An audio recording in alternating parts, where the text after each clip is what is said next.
কুম্ভমেলা কিভাবে শুরু হলো তা নিয়ে পৌরাণিক ব্যাখ্যা রয়েছে। একবার ঋষি দুর্বাসার অভিশাপে শ্রীহীন হয়ে পড়েন দেবতারা। ঐশ্বর্যের দেবী লক্ষ্মী আশ্রয় নেন পাতাল লোকে। অন্ধকার ছেয়ে যায় বৈকুণ্ঠ লোকেও। এরপরেই ভগবান বিষ্ণুর শরণাপন্ন হন সকল দেবতারা। তার পরামর্শে দেবতারা অসুরদের সঙ্গে নিয়ে শুরু করলেন সমুদ্র মন্থন।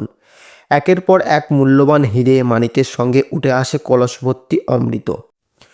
অমৃতের ঘোড়া উঠে আসতেই তা দাবি করে বসেন অসুররা।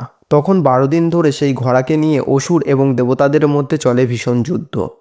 সেই সময় পৃথিবীর 4 স্থানে 4 ফোঁটা অমৃত পড়ে যায়। সেই সময় চন্দ্র কুম্ভকে ক্ষরণ থেকে, সূর্য কুম্ভ বিস্ফোরণ থেকে, দেবগুরু বৃহস্পতি অসুরদের অপহরণ থেকে এবং শনি দেবেন্দ্রের ভয় থেকে অমৃতের ঘটাকে রক্ষা করেছিলেন। শেষে ভগবান বিষ্ণু মোহিনী অবতারে অমৃত বন্টন করে যুদ্ধের অবসান ঘটান। দেব ও অসুরের এই 12 দিনের যুদ্ধ মনুষ্যলোকে প্রায় 12 বছরের সমান।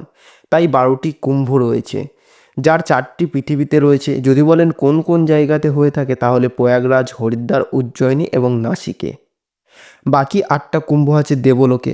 মনুষ্যলোকের এই 4টি কুম্ভের গ্রহের অবস্থান দেখে আয়োজন করা হয়, যা কুম্ভমেলা নামে পরিচিত।